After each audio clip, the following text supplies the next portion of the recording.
नमस्कार। आज हम एक बहुत ही अहम और शायद थोड़े संवेदनशील मुद्दे पर बात करने वाले हैं। जी, भारत में मेंटेनेंस कानून मतलब गुजारा भत्ता, हम्म खास तौर पर पति और पत्नी के क्या अधिकार हैं, हम्म इस पर आज हम एक गहन चर्चा करेंगे। हाँ, बिल्कुल। और ये समझना बहुत जरूरी है, क्योंकि ये सिर्फ कुछ कानूनी धाराएं नहीं हैं, इनका मकसद है सामाजिक न्याय। मतलब कोई भी जरूरतमंद जीवन साथी बेसहारा ना रह जाए। सही कहा, एक तरह का सेफ्टी नेट। बिल्कुल, एक आर्थिक सुरक्षा कवच, खासकर मुश्किल वक्त में। और आज की हमारी बातचीत का आधार क्या है? हमने सीआरपीसी यानी दंड प्रक्रिया संहिता, जो अब भारतीय नागरिक सुरक्षा संहिता बीएनएसएस 2023 है, हाँ। हिंदू मैरिज एक्ट एचएमए हम्म और कुछ हाल के मतलब 2024-25 के कोर्ट के फैसले भी देखे हैं। जी, उन फैसलों से काफी कुछ साफ हुआ है, खासकर प्रैक्टिकल चीजों पर। तो कोशिश यही रहेगी कि हम समझें कि ये कानून असल में काम कैसे करते हैं, कौन, कब और कैसे क्लेम कर सकता है, और अदालतें आजकल क्या सोच रही हैं। बिल्कुल, चलिए शुरू करते हैं। तो सबसे पहले ये पूरा जो सिस्टम है, इसका कानूनी ढांचा क्या है? मतलब मेन कानून कौन-कौन से हैं? देखिए, सबसे ज्यादा जिसका जिक्र आता है और जो इस्तेमाल होता है, वो है सीआरपीसी का सेक्शन 125। अब नए कानून बीएनएसएस में ये सेक्शन 144 है। अच्छा।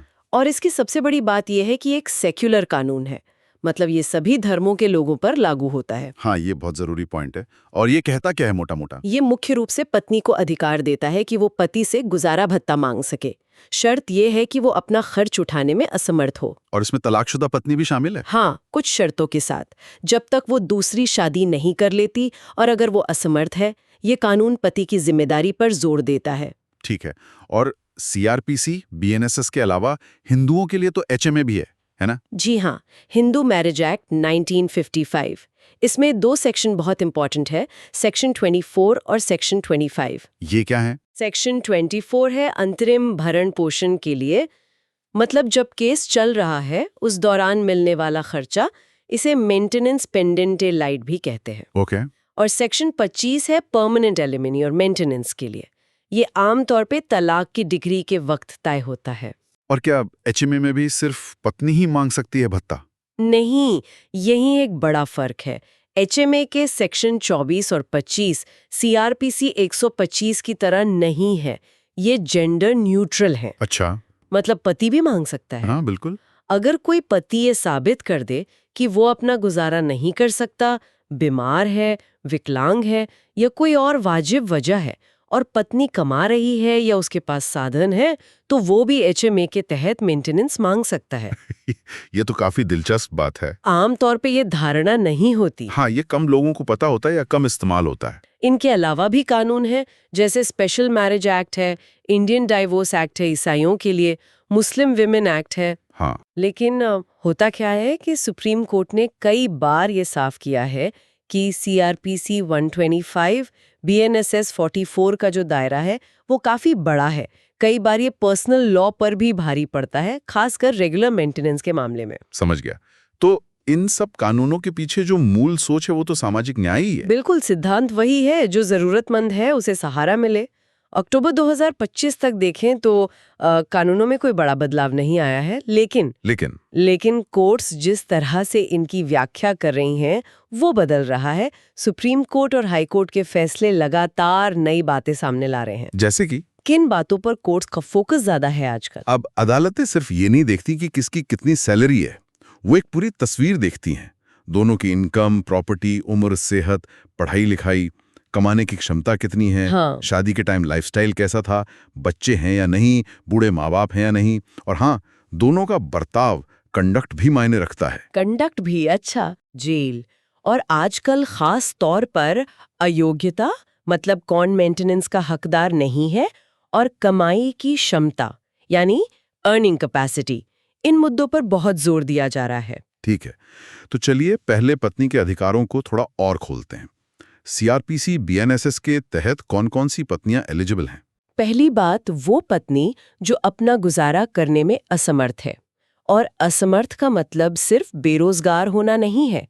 अगर कमाई बहुत कम है तो भी वो असमर्थ मानी जा सकती है। ठीक है। दूसरी, वो पत्नी जो अलग रह रही है लेकिन उसके पास अलग रहने का कोई वैलिड रीजन है, जैसे पति क्रूरता करता है या पति ने उसे छोड़ दिया है।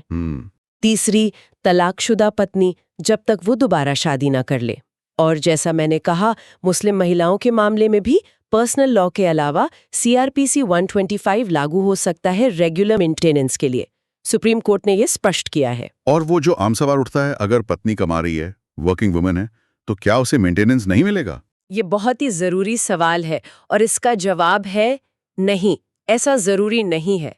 सिर्फ कमाना अपने आप में क्लेम को खारिज नहीं करता। ओह, तो फिर कोर्ट क्या देखती है? कोर्ट ये देखती है कि क्या पत्नी की जो इनकम है वो इतनी है कि वो अपना गुजारा ठीक से कर सके, और ठीक से का मतलब है उस लाइफस्टाइल के हिसाब से जो वो शादी के दौरान जी रही थी या जिसकी वो हकदार है पति की इनकम को देखते हुए। इसका कोई हाल का केस याद है आपको? हाँ बिल्कुल, जून 2025 का बॉम्बे हाईकोर्ट का एक केस था, X वर्सेस Y। उसमें पत्नी महीने का 40,000 रुपए कमा रही थी। 40,000 रुपए तो ठीक ठाक इनकम है। हाँ, सुनने में तो लगता है, लेकिन पति की इनकम थी 1,40,00,000 रुपए महीना। कोर्ट ने पत्नी को 15,000 रुपए महीने का अंतरिम मेंटेनेंस दिया। अच्छा। क्यों? कोर्ट ने माना कि पति की इनकम और शादी के दौरान के लाइफस्टाइल को देखते हुए पत्नी की 40,000 की कमाई अपर्याप्त थी। कोर्ट ने पत्नी की सोशल स्टैंडिंग, जरूरतें, महंगाई, इन सब चीजों को ध्यान में रखा। तो ये साफ है कि असमर्थ का मतलब सिर्फ भूखे मरना नहीं है। ये वाकई एक बहुत अहम बात है। अच्छा, एक और सिचुएशन लेते हैं। मान लीजिए पति ने कोर्ट से पत्नी को साथ रहने का ऑर्डर ले लिया, जिसे रेस्टिट्यूशन ऑफ कॉन्जुगल राइट्स कहते हैं। हाँ, RCR। हाँ, RCR। पति ने केस जीत लिया, पर पत्नी फिर भी साथ रहने नहीं आ रही, तो क्या अब वो मेंटेनेंस की हकदार नहीं रहेगी? CRPC 125(4) शायद यही कहता है। हाँ, सेक्शन 125(4) कहता है कि अगर पत्नी बिना पर्याप्त कारण के अलग रहती है तो उसे मेंटेनेंस नहीं मिलेगा। लेकिन यहाँ की फ्रेज है बिना पर्याप्त कारण। तो RCR का ऑर्डर होना पर्याप्त कारण न होने का सबूत नहीं है? बिल्कुल नहीं। कोर्ट्स देखती हैं कि पत्नी के अलग रहने की असल वजह क्या है। सिर्फ RCR डिग्री होने से पत्नी का कारण अपने आप अपर्याप्त नहीं हो जाता। इसका भी कोई उदाहरण? हाँ, जनवरी 2025 का सुप्रीम कोर्ट का फैसला है। रीना कुमारी बनाम दिनेश कुमार महतो। इसमें पति के फेवर में RCR डिग्री थी, पत्नी साथ नहीं रह रही थी। झारखंड हाईकोर्ट ने मेंटेनेंस देने से मना कर दिया था। फिर सुप्रीम कोर्ट ने क्या कहा? सुप्रीम कोर्ट ने हाई कोर्ट का फैसला पलट दिया। कोर्ट ने पाया कि पत्नी के पास अलग रहने का पर्याप्त कारण था।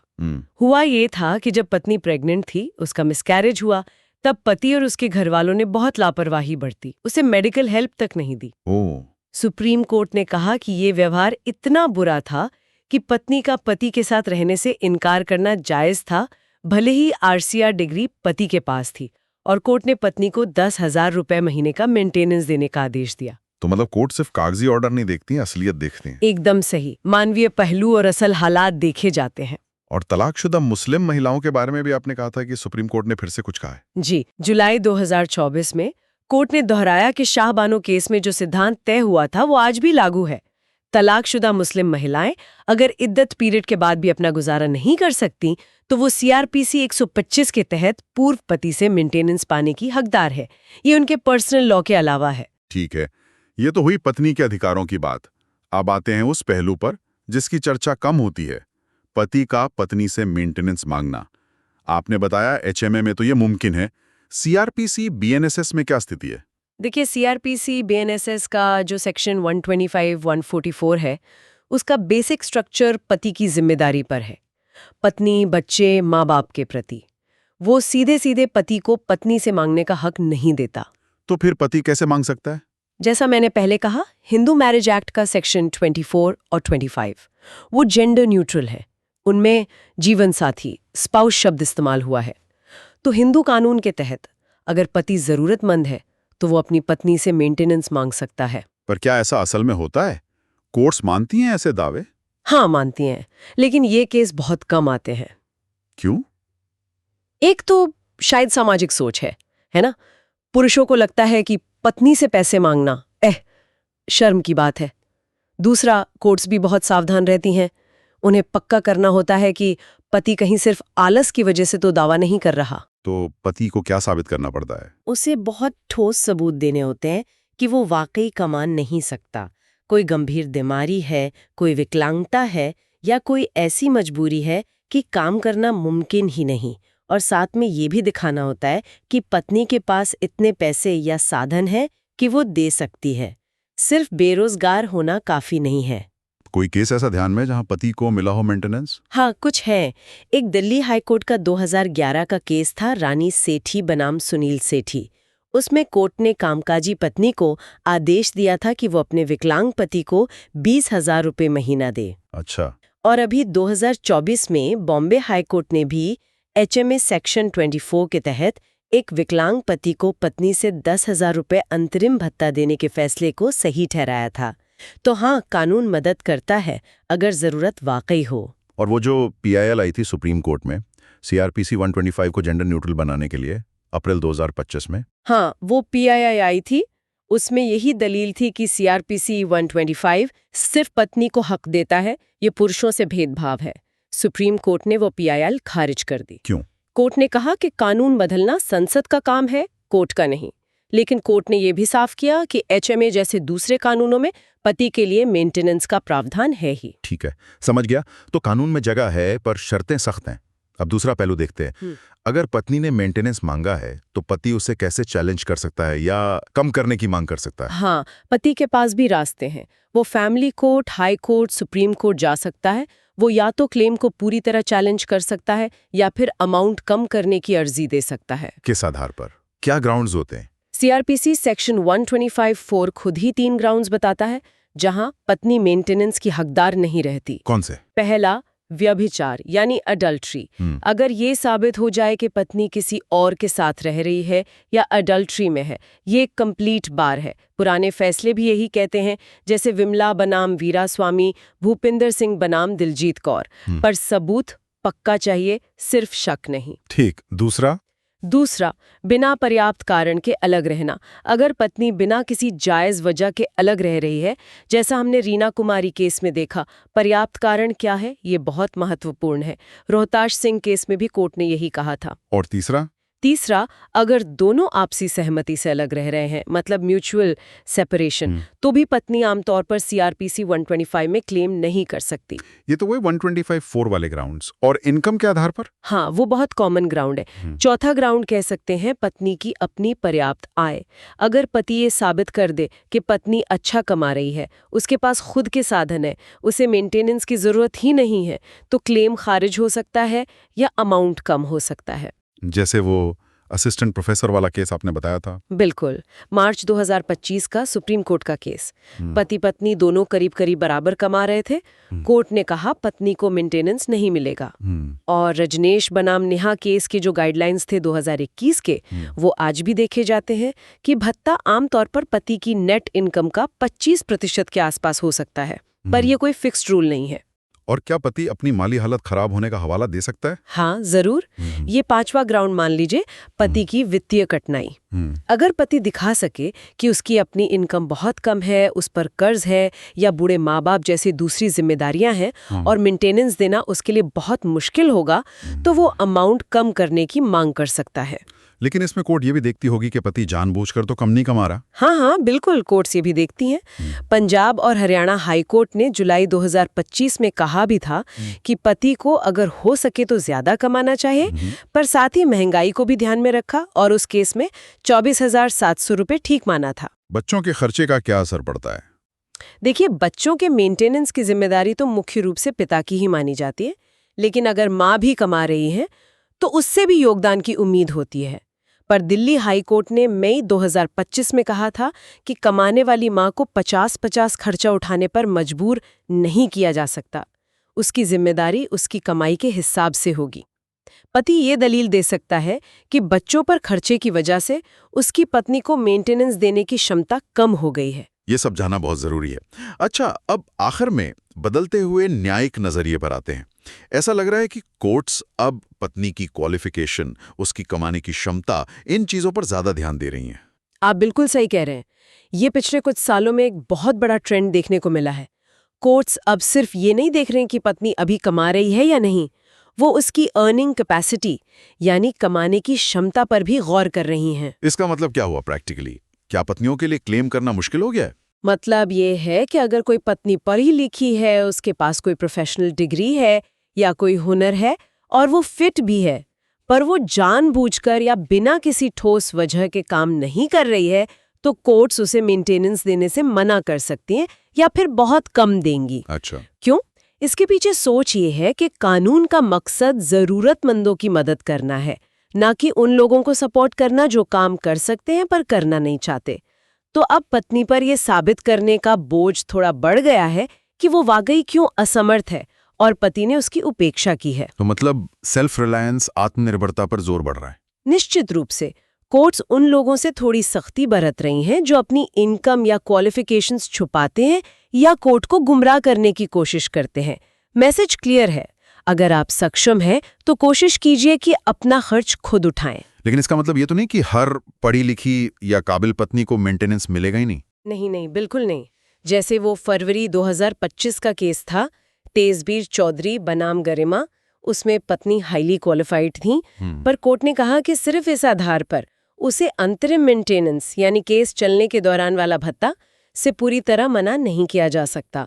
कोर्ट्स हमेशा केस के फैक्ट्स, सबूत और न्याय के तकाजे को देखकर एक बैलेंस बनाने की कोशिश करती हैं। हाँ, ये एक बैलेंस्ड अप्रोच लगता है। तो अगर इस पूरी चर्चा को समेटें और किसी को ऐसी सिचुएशन फेस करनी पड़े तो क्या सलाह देंगे आप, बहुत संक्षेप में? 2 चीजें सबसे जरूरी हैं। पहली, डॉक्यूमेंटेशन। अपनी इनकम, खर्चे, प्रॉपर्टी सबका हिसाब किताब पक्का रखें। अगर कोई दुर्व्यवहार या क्रूरता हुई है तो उसके सबूत जुटाएं, medical report, police complaint, photo, message, गवाह जो भी हो। और दूसरी चीज, मध्यस्थता, मीडिएशन। कोशिश करें कि कोर्ट कचहरी से पहले आपस में बात करके किसी मध्यस्थ की मदद से मामला सुलझा जाए। कोर्ट्स पे आजकल इसे बहुत बढ़ावा देती हैं। इससे समय, पैसा और मानसिक तनाव सब बचता है। बिल्कुल सही।